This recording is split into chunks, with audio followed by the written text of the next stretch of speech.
देखिए, जो हम पिछले क्लास में आप लोग को बताए थे 5 नंबर का VBI क्वेश्चन से याद कर लेना, भूलिएगा नहीं, छोड़िएगा।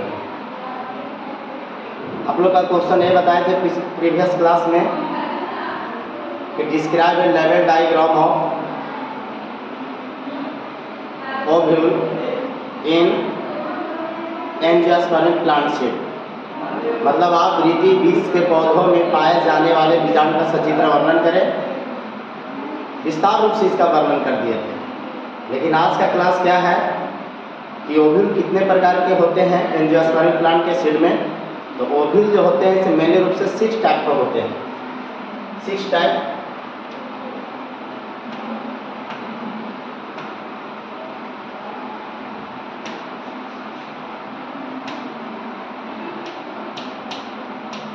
Ovule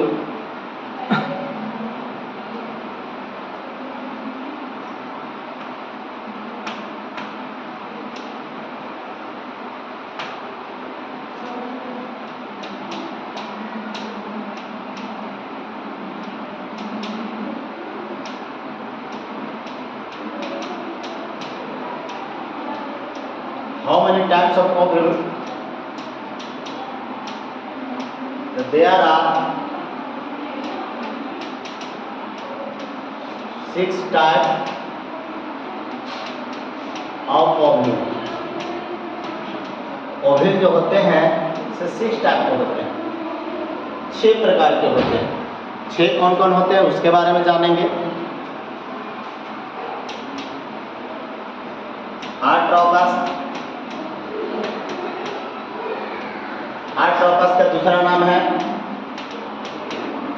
orthotropous.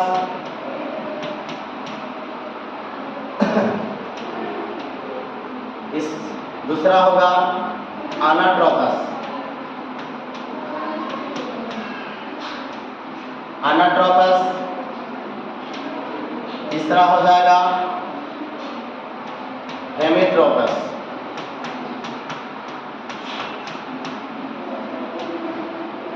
और चौथा हो जाएगा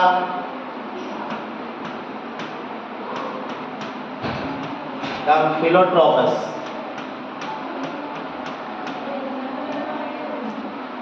और फिफ्थ हो जाएगा एम्फिट्रोपस। एम्फिट्रोपस। और 6th हो जाएगा सिरसिनोट्रोपस। ये है ओव्यूल को 6 टाइप। इससे नीट लेवल का क्वेश्चन आते रहता है। अब आजकल बिहार बोर्ड भी थोड़ा सा लेवल में ऊपर बढ़ा दिया है, तो थोड़ा सा देखते रहिए, ये सबको भी ध्यान दीजिए, ताकि आगे बड़े बड़े एग्जाम जैसे नीट, कई ऐसे एग्जाम्स होते हैं मेडिकल में जो इससे रिलेटेड पूछते हैं क्वेश्चन। देखिए, इससे क्वेश्चन आते रहता है, तो थोड़ा सा इसको हम डिस्क्राइब करेंगे, वर्णन करेंगे किस टाइप का क्या होता है। तो सबसे पहले अगर जो कहा जाएगा आर्ट्रोपस किसे कहते हैं, व्हाट इज आर्ट्रोपस। तो आर्ट्रोपस के बारे में देखिए।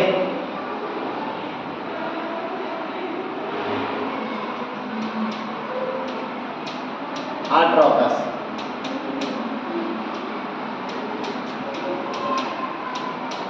ऑर्थोट्रोपस। देखिए, इसमें कहने का मतलब है कि बीजाणु यानी वैसा ओव्यूल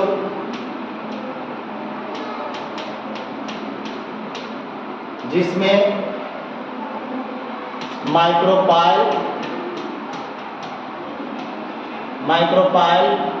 को ब्रैकेट में करके M लिखिएगा, कैपिटल M, कोमा चलाजा को C लिखिएगा, एंड फानिकल को F। ये तीनों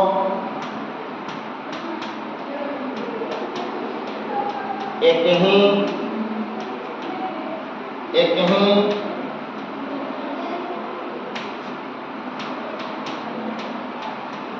तीनों एक ही स्ट्रेट लाइन में स्थित होते हैं। स्ट्रेट लाइन का मतलब होता है सीधी रेखा। स्ट्रेट लाइन में स्थित होते हैं यानी प्रेजेंट होते हैं।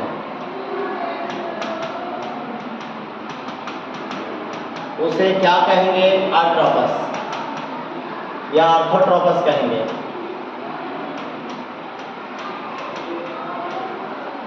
एग्जाम्पल के रूप में होगा पॉलीगोनम। याद रखिएगा पॉलीगोनम क्या होगा? आर्ट्रोपस का एग्जाम्पल होगा। इसमें ओव्यूल जो होता है इसे सीधा होता है। थोड़ा डायग्राम देखेंगे, जैसे देखिए ओव्यूल,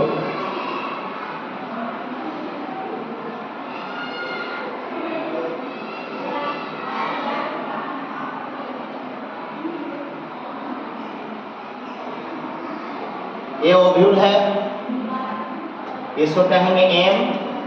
जो पिछले क्लास में बताए हैं, जो क्लास नहीं देखे हैं जाकर यूट्यूब चैनल पर देख लीजिए। ये एम हो गया, ये सी हो गया और ये एफ हो जाएगा। तो देखिए, तो तीनों जैसे फानिकल, चलाजा और फानिकल, चलाजा और माइक्रोपाइल, तीनों देखो एक ही लाइन में है। एम सी एफ तीनों एक स्ट्रेट लाइन में स्थित होते हैं। तो जब तीनों स्ट्रेट लाइन में होते हैं तो ऐसा ओव्यूल क्या कहलाता है? आर्ट्रोपस ओव्यूल कहलाता है। आर्ट्रोपस ओव्यूल में तीनों स्ट्रेट लाइन में होते हैं।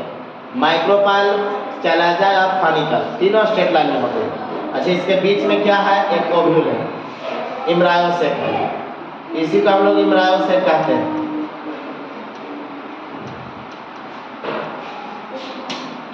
इसको क्या कहते हैं? एम्ब्रायोसेक कहते हैं। ये एम्ब्रायोसेक है। तो इस टाइप का डायग्राम देख लीजिए, आर्ट्रोपस का डायग्राम होगा।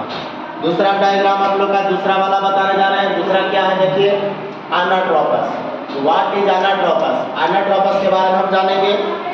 चलिए इसको देखते रहिएगा, नोट कर लीजिएगा, स्क्रीनशॉट कर लीजिएगा।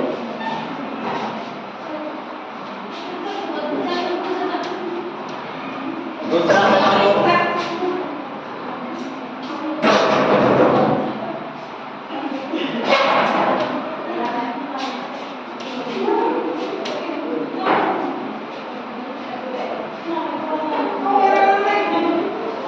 दूसरा होगा अनाट्रोपस।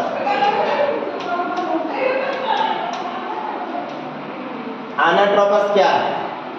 तो कहेंगे वैसा ओव्यूल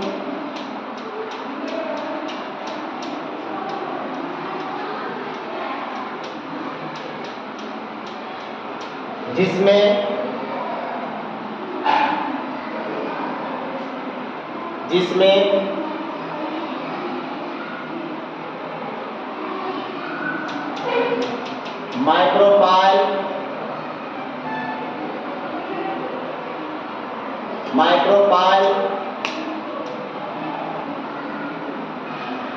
माइक्रोपाइल, एवं फानिकल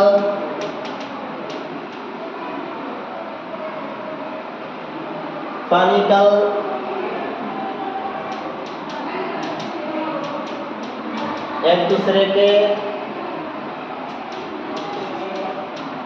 बहुत नजदीक आ जाते हैं एवं 180 डिग्री का एंगल रोटेट करता है। मतलब 180 डिग्री के कोण पर रोटेट कर जाता है, घूम जाता है, रोटेट करता है। तो इसे क्या कहेंगे? तो इसे या तो इस प्रकार के बीजांड अनाट्रोपस कहलाता है। बस डायग्राम में देख रहे अनाट्रोपस कहते हैं। जैसे इसका एग्जाम्पल क्या होगा?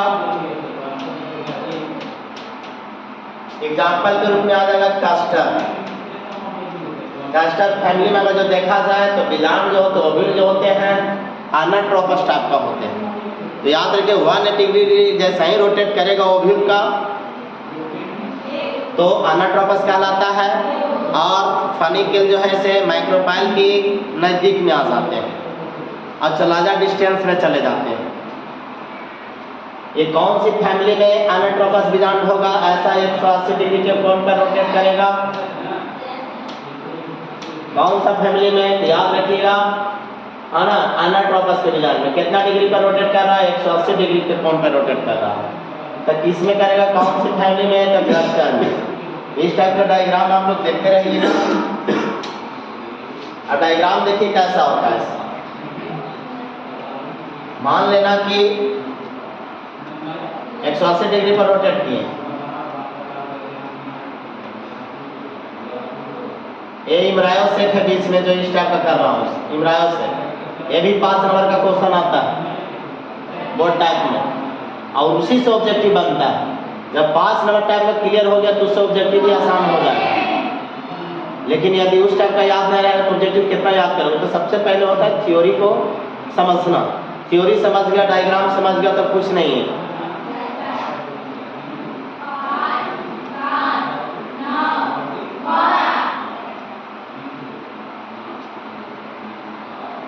ये देख लीजिए, ये हो गया क्या से अनाट्रोपस। ये डायग्राम में हो गया अनाट्रोपस ओव्यूल का हो गया। देखिए कितना डिग्री पर क्या, ये एम हो गया माइक्रोपाइल, आई हो जाएगा फनिकल, आई हो जाएगा क्या चला जा। तो एम और एम एक दूसरे के बहुत क्लोज आ गया, लेकिन सी क्या हो गया? डिस्टेंस चला गया, चला जा डिस्टेंस चला गया। लेकिन कितना डिग्री का रोटेट किया? 180 डिग्री का रोटेट कर दिया। तो कौन सी फैमिली में 180 डिग्री रोटेट करता है? तो क्लस्टर में। तो इस टाइप का डायग्राम को कौन सा डायग्राम बोलेंगे? अनाट्रोपस ओव्यूल बोलेंगे। ठीक है, अब आगे देखिएगा थोड़ा सा।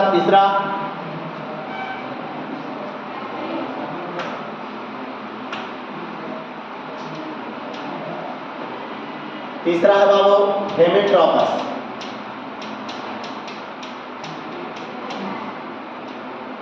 हेमिट्रोपस ओव्यूल क्या है?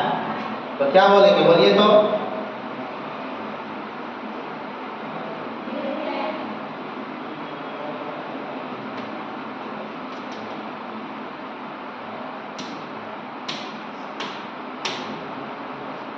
बोलेंगे बाबू वैसा ओव्यूल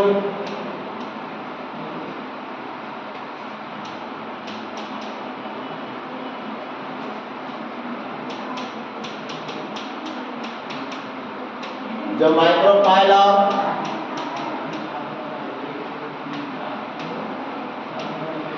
सिलाजा एक दूसरे के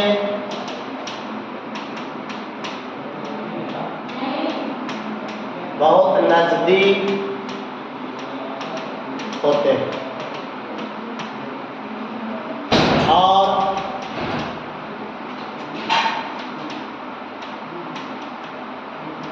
फनिकल के पास राइट एंगल ट्रायंगल बनाता है। Right angle triangle, right angle triangle का मतलब 90 डिग्री का कोण बनाता है। तो उसे क्या कहेंगे? वैसा बीजांड हेमिट्रोपस कहलाता है। उसे हेमिट्रोपस कहेंगे।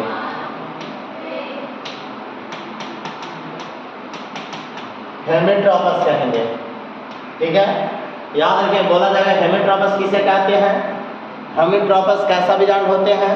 तो इसमें माइक्रोपाइल और फनिकल जो होते हैं एक दूसरे के बहुत नजदीक होते हैं,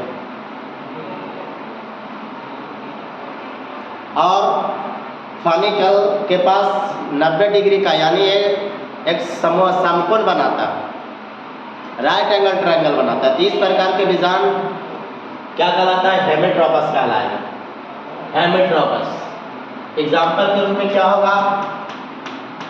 एग्जाम्पल के रूप में आपका आएगा रेननकुलस। रेननकुलस फैमिली में, रेननकुलस फैमिली में क्या होता है? हेमिट्रोपस टाइप का बीजांड पाया जाता है। देखिए थोड़ा सा डायग्राम इसका हम देखेंगे कि किस टाइप का क्या होता है कि एक दूसरे के नजदीक होते हैं।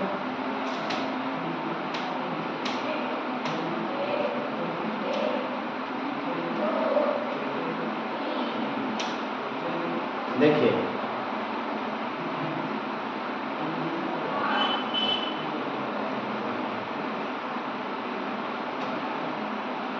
ये मिरायोसेक है, भुर्रेपोस है, जिसको मैं रंगीन कर रहा हूं। इसमें 7 से 8 न्यूक्लियस होती है। अब देखिए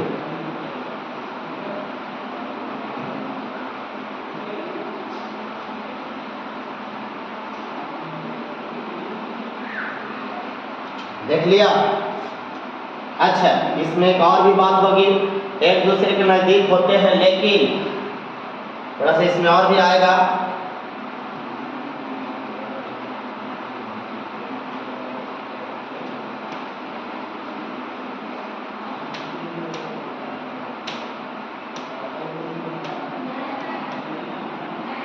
इसमें और भी आएगा बाबू, 90 डिग्री का कोण बनाता है, लेकिन थोड़ा सा नोट में करके लिख लेना। इसमें क्या लिखाएगा थोड़ा सा देख लो।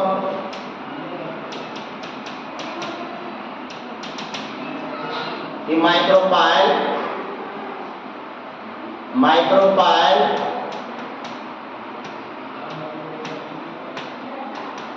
और चला जा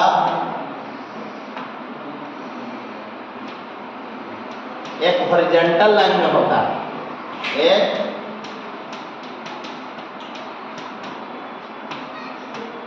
हॉरिजॉन्टल लाइन में प्रेजेंट होते हैं, स्थित होते हैं।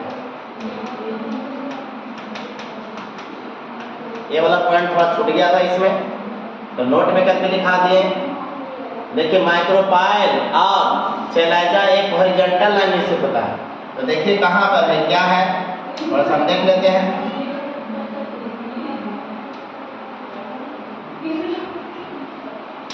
देखिए ई एम हो गया, इसी हो गया, तो ये हॉरिजॉन्टल लाइन हुआ, ये हॉरिजॉन्टल लाइन हुआ, ये हॉरिजॉन्टल लाइन। आप जैसा ही देखिएगा कि एक क्या होता है बाबू, एक फनी किल रोटेट करता है, तो इतना घूम जाता है कि लगता है एम और एफ के संपर्क में आने लगता है।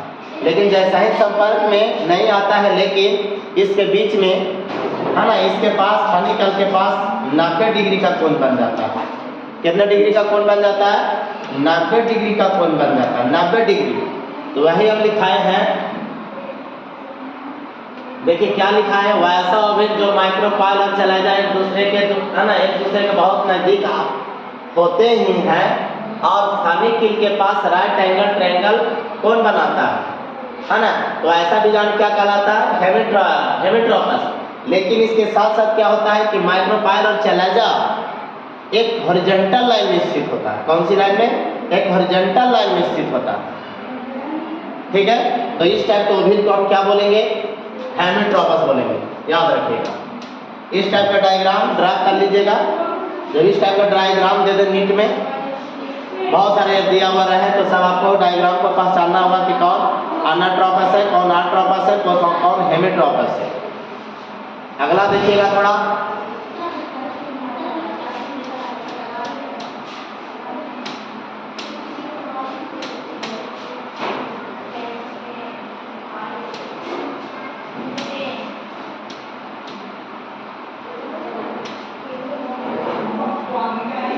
देखिए आप बताने जा रहे हैं क्या चीज? एम्फिलोट्रोपस।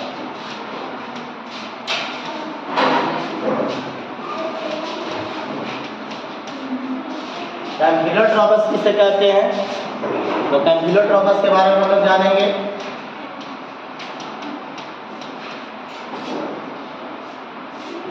तो ऐसा विजार्ड, वैसा ओव्यूल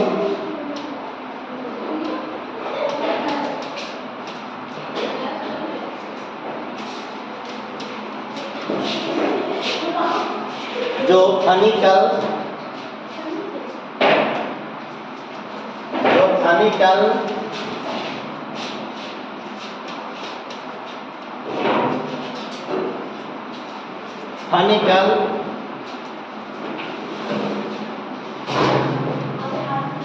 फनिकल अधिक घुमावदार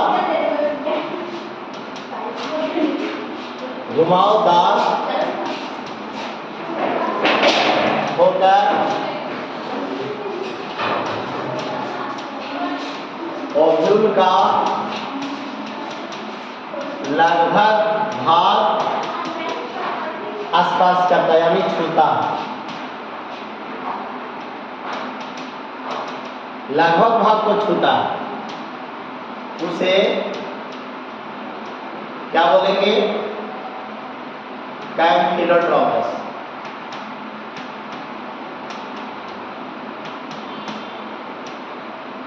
कैम्फिलोट्रोपस कहते हैं। एग्जाम्पल पी याद रखिएगा, पी मतलब मटर। मटर फैमिली में देखा जाए तो कैम्फिलोट्रोपस का टाइप का ओव्यूल होते हैं और इसमें क्या होते हैं? फनिकल अधिक घुमावदार होते हैं और घुमावदार होकर ओव्यूल का लगभग भाग को क्या करता है? छूता है। तो इस टाइप के भाग को हम क्या बोलेंगे? कैम्फिलोट्रोपस बीजांड बोलेंगे, ओव्यूल बोलेंगे। इसका थोड़ा डायग्राम देख लो, कैसा डायग्राम होता है। सभी डायग्राम को बारीकी रूप से बढ़िया समझेगा। ये मिड लेवल के साथ साथ बोर्ड लेवल का भी क्वेश्चन है, एकदम फिक्स है। जिस प्रकार बोर्ड लेवल आजकल मतलब लेवल को बढ़ा रहा है, उसी को देखते हुए ऐसा वीडियो बनाया जा रहा है। जैसे देखिए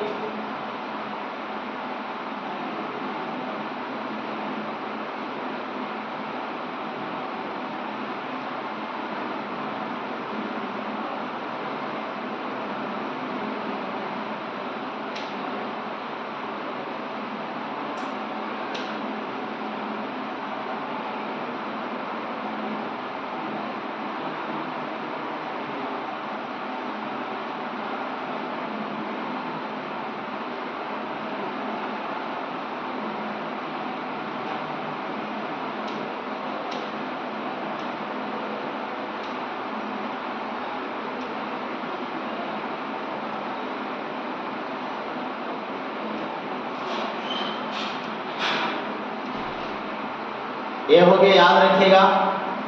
ये देखो एम हो गया, ये एफ हो जाएगा और क्या हो जाएगा? चलाचल हो जाएगा। तो देखो तो यहाँ से जो मतलब रोटेट किया से यहाँ तक चल गया, यानी लगभग भाग को बीजांड का ओव्यूल का लगभग भाग को छुआ। तो इस टाइप का जो ओव्यूल होगा वैसा ओव्यूल क्या कहलाता है? कैम्फिलोट्रोपस। क्या कहलाता है? कैम्फिलोट्रोपस। अब आगे की ओर हम चलते हैं। एम्फिट्रोपस। इसका एग्जाम्पल याद रखिएगा कि पी फैमिली में ओव्यूल कैसा होता है? तो कैम्फिलोट्रोपस का होता है।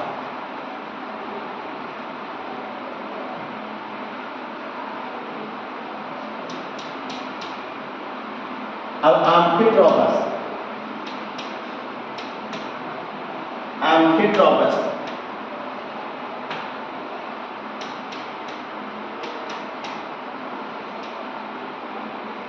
एम्फिट्रोपस ओव्यूल क्या बोलेंगे? देखो तो वैसा ओव्यूल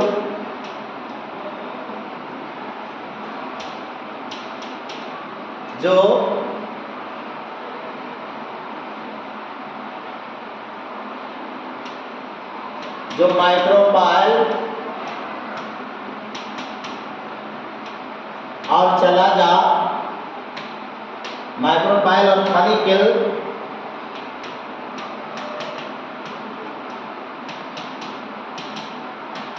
एक दूसरे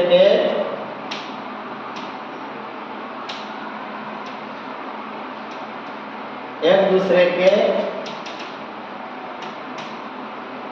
बहुत क्लोज होते हैं,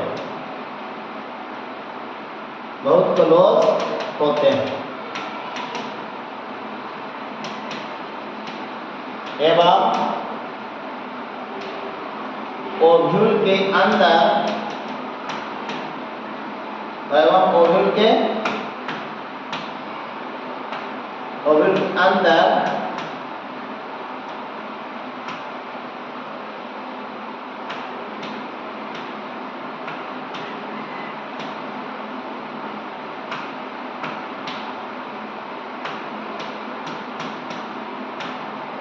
अंदर इम्ब्रायो से यानी इनसाइड द ओवरी बोल सकते हैं, इनसाइड द ओव्यूल, इम्ब्रायो से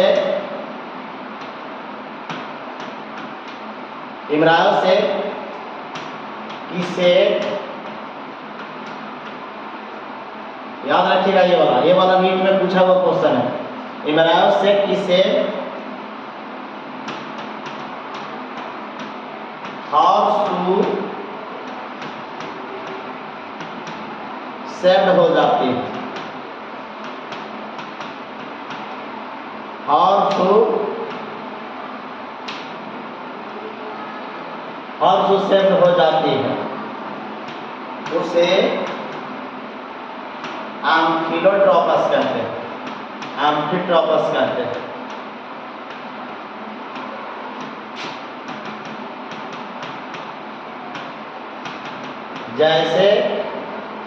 जैसे में याद रखिएगा, इसमें लेमना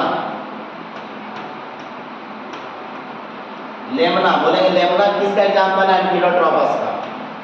फिर आपसे पूछा जाए पापावर, पापायावर नहीं, पापावर, PAPAVER। फिर क्या? कैप्सेला।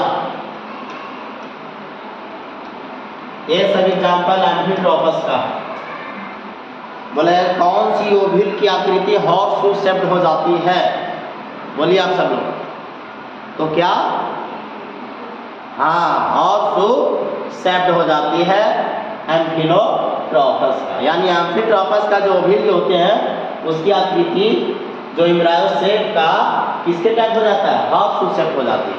एम्फिलोट्रोपस ओव्यूल में इम्ब्रायो शेप की से हॉर्सशू शेप हो जाती है। ठीक है, तो उसे हम एम्फिट्रोपस ओव्यूल कहते हैं। जैसे में कौन कौन सी फैमिली के देख सकते हैं? लेमना का, इसमें इस टाइप का होते हैं, पापावर का, पापायावर जिसको पापावर कहेंगे, फिर कैप्सेला कहेंगे। इस टाइप का याद रखिएगा। कहाँ सोते आएगा से इसका अता पता नहीं होता, छोड़ो, थ्योरी याद रखो।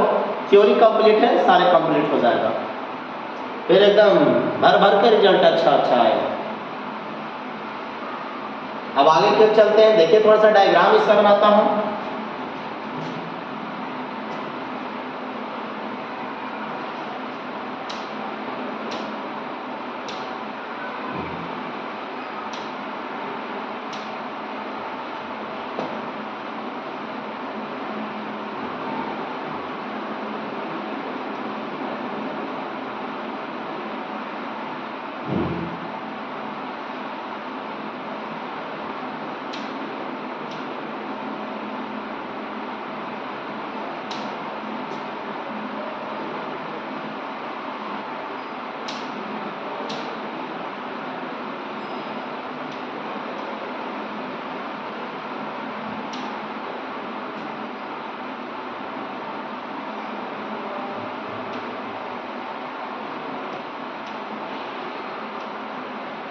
इम्ब्रायो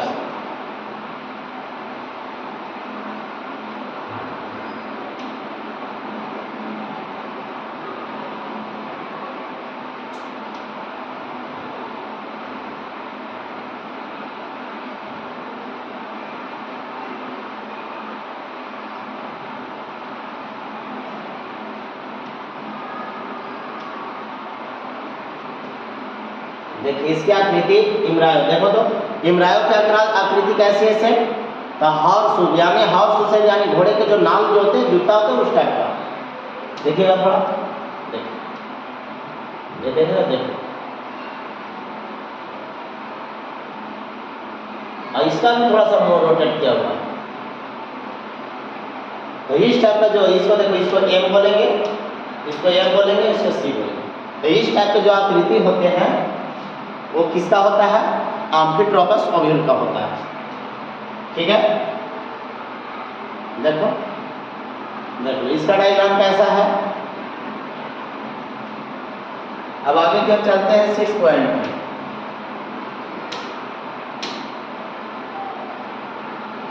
इसमें वो क्या बता रहे हैं?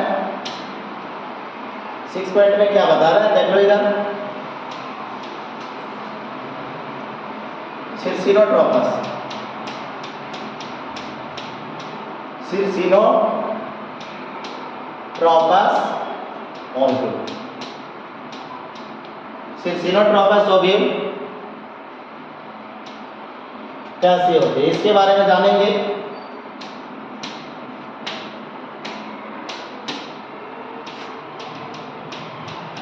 वो ऐसा ओव्यूल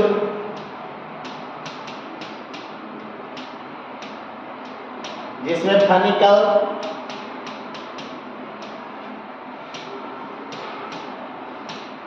अधिक लंबा होकर, यानी अधिक लंबा होकर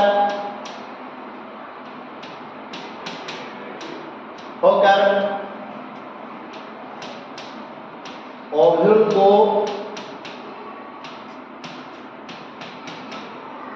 कंप्लीट रूप से घेर लेता है,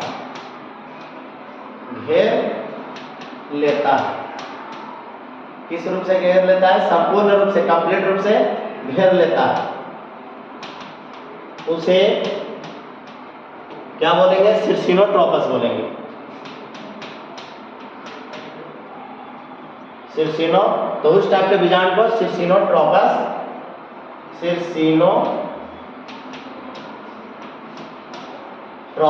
ओव्यूल कहते हैं।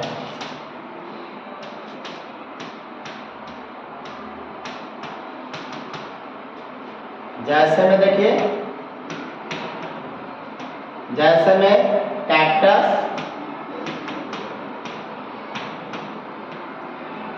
और नागफनी, ये इसका एग्जाम्पल है। क्या देखा? कौन सी ओव्यूल का एग्जाम्पल कैक्टस है? याद रखिए, सिरसिनोट्रोपस का, या तो नागफनी बोले थे। इसमें क्या होता है? मतलब फनिकल बहुत लंबा होकर और ओव्यूल को पूर्ण रूप से ढक लेता है। इस टाइप का क्वेश्चन था, ओव्यूल कंप्लीट हुआ। अब देखिए थोड़ा सा इसका डायग्राम भी ड्रा कर देते हैं।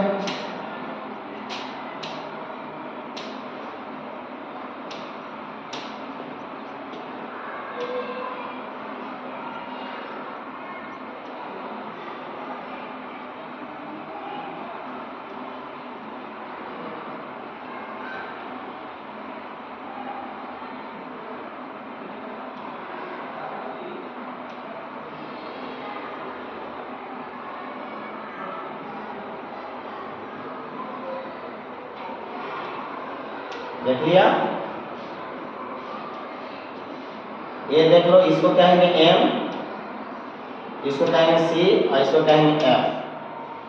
तो इस टाइप का जो हो रहा है बाबू, ये देखो तो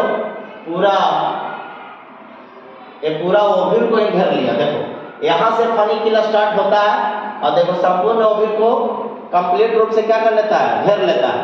तो इस टाइप के ओव्यूल क्या कहलाता है ना?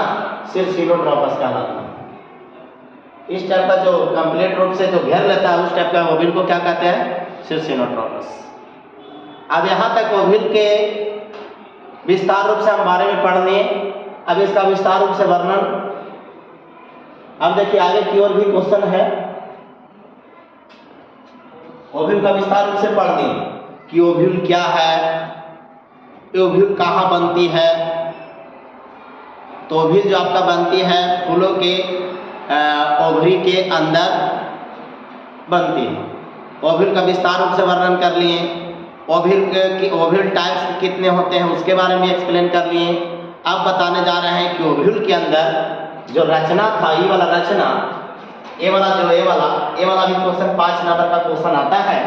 इस क्वेश्चन के बारे में हम जानेंगे कि यानी उसका नाम क्या है? एम्ब्रायोसेक। तो एम्ब्रायोसेक क्वेश्चन देखिए इस टाइप का रहेगा, 5 नंबर का question.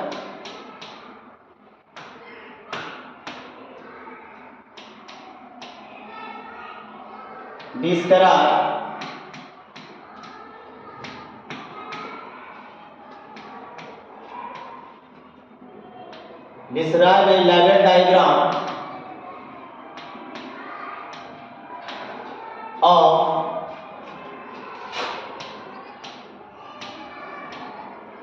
embryosac, mature embryosac।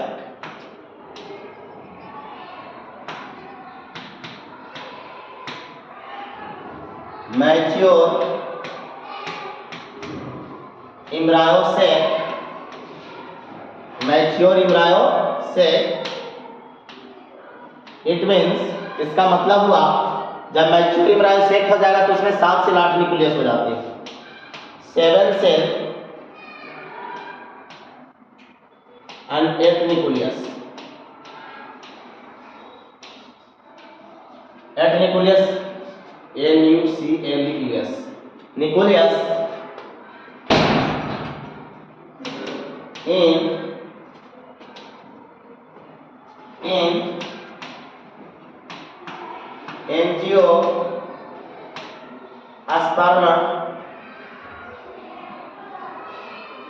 Angiosperm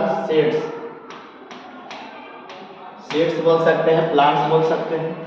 इसका हिंदी हुआ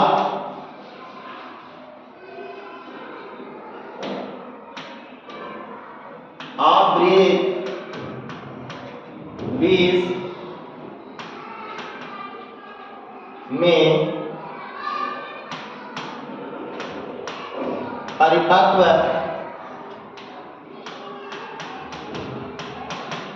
भ्रूणकोष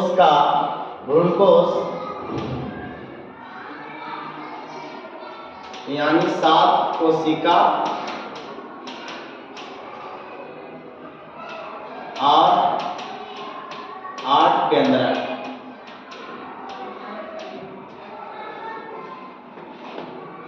ब्रैकेट बंद हो गया का सचित्र। लेवल डायग्राम का मतलब होता है नामांकित चित्र या सचित्र। सचित्र वर्णन करें। आपका ये उत्तर कैसे देंगे, ये क्वेश्चन पहले बढ़िया से पढ़ लेना। सबसे पहले इम्ब्रायो सेक कहाँ पाया जाता है? एक पुष्प होती है, तो पुष्प के में ओवरी होता है, ओवरी के अंदर ओव्यूल होता है और ओव्यूल के अंदर इम्ब्रायो सेक होती है। और वह इम्ब्रायो सेक मैच्योर इम्ब्रायो सेक में क्या होती है? 7 सेल 8 न्यूक्लियस। जो एनसीईआरटी में आप देख लीजिए, क्वेश्चन नंबर शायद 6 है।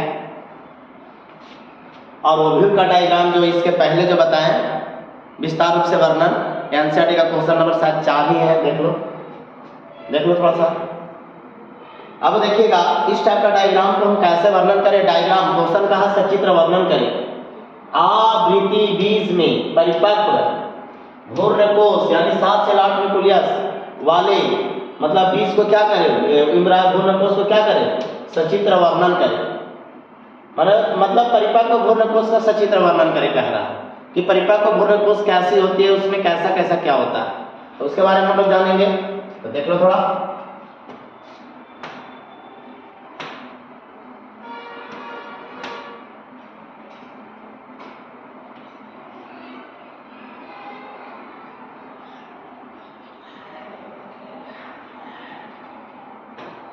ये आपका इम्ब्रायो सेक का फ्रेम है।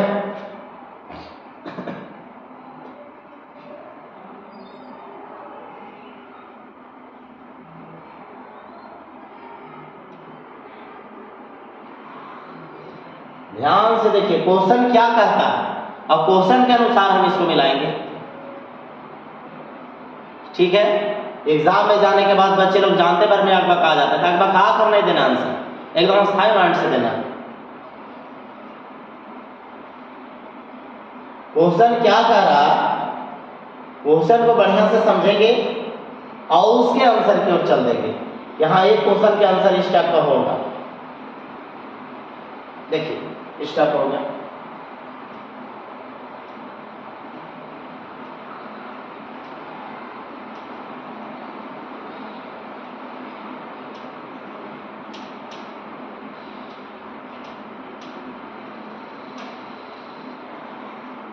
देखो यहाँ अंगुलिनुमा जैसी रचना होगी।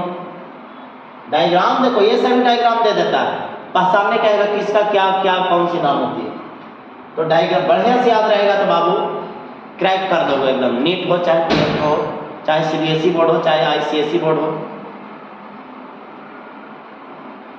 देखिए इस टाइप का हुआ।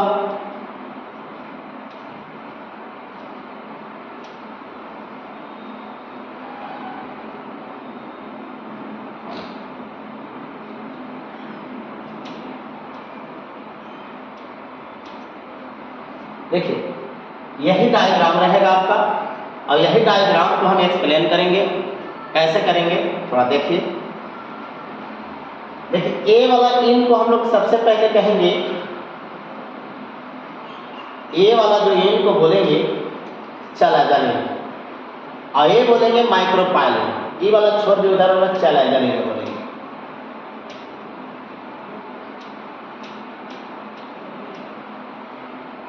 और ये वाला को क्या बोलेंगे, माइक्रोपाइलिन।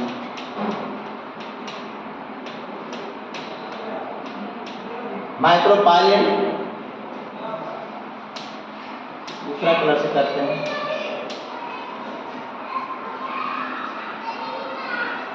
देखिए, और यही माइक्रोपाइलिन से ही pollen grain, pollen tube enter करती है और डबल फर्टिलाइजेशन और ट्रिपल फर्टिलाइजेशन करता है, जिसका क्लास बाद में बताएंगे। लेकिन सबसे पहले अभी हम लोग इसके बारे में समझेंगे कि क्या होती है एम्ब्रायो सेक।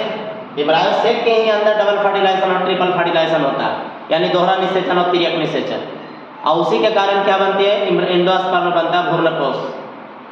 लेकिन सबसे पहले हम इसके बारे में जानेंगे कि एम्ब्रायो सेक होती क्या है, एक्सप्लेन कर रहा हूँ। ये जो अंगुलीनुमा जैसी रचना जो निकला हुआ है, तो इसका नाम है फिलीफॉर्म अपरेचस। फिलीफॉर्म अपरेचस को हम लोग अब इसे देखिए, एक जो है न्यूक्लियस, ये जो है ना गोल गोल इसे लाल लाल, देखो लाल लाल दे रहा हूँ, याद रखना क्या है, न्यूक्लियस दे रहा हूँ, ठीक है। ये देख रहे हो ना, ये वाला देखो, ये एक सेल होगा, एक सेल है। और ये जो पैर जैसा रचना तुमको नजर आ रहा है, देख लो ये वाला, ये जो देखो पैर जैसा रचना है, उसको हम लोग कहते हैं सिनर्जिड सेल। सिनर्जिड सेल यानी हिंदी में कहेंगे सहायक कोशिका, इसका कहेंगे अंड कोशिका। अब ये देखिए, ये वाइक्यूल है, ये वाला वाइक्यूल है, होल्डिंग पॉइंट ऑफ वाटर, जो पानी को रखता है, इसको बोलेंगे वाइक्यूल।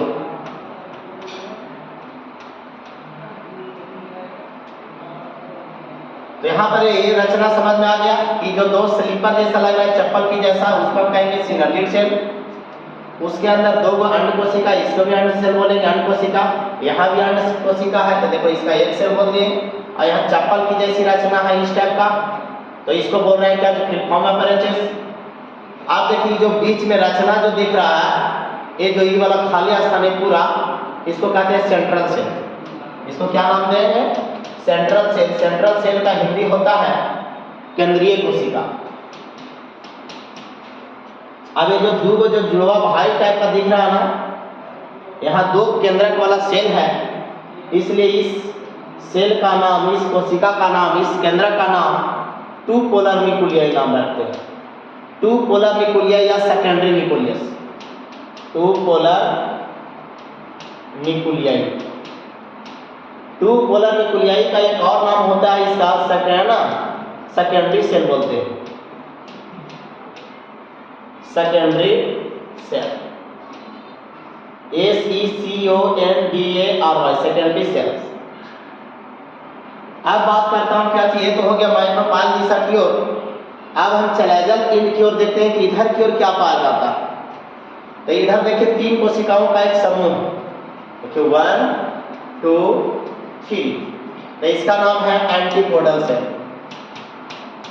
एंटीपोडल सेल यानी इसको बोलते हैं प्रतिव्यसांत कोशिका, हिंदी में बोलते हैं। और ये तीन कोशिकाओं का एक समूह होती है। अब इसमें देखा जाए कि 7 से 8 न्यूक्लियस कैसे हैं, तो देखिए तो 7 सेल, पहले सेल की बात कर रहा हूँ, तो देखो तो 1, देखो यहाँ में 1 2, एक हो गया 3, और एक पूरा हो जाएगा 4, और 4 और 3 7, ये देखो 3 है ना यहाँ पर, तो 4 और 3 7 सेल, यानी 7 सेल होगा। 8 न्यूक्लियस कैसे होगा, देखिए तो 1 nucleus, 2 nucleus, 3 nucleus, 4 nucleus, 5 nucleus, 6 nucleus, 7 nucleus, 8 nucleus, यानी 7 सेल 8 न्यूक्लियस। अब इसको हम एक्सप्लेन करेंगे, वर्णन करेंगे कि कैसे होता है। एक्सप्लेन कैसे करेंगे हम लोग? तो इसका अच्छा ये डायग्राम किसका हो गया? तो मैच्योर एम्ब्रायो से इन ओव्यूल, यानी बीजांड में परिपक्व भ्रूण कोश का एक चित्र होगा। इसका नामांकित भी कर दिए। अब इसका हम वर्णन जो करेंगे विस्तार रूप से अगला क्लास में करेंगे।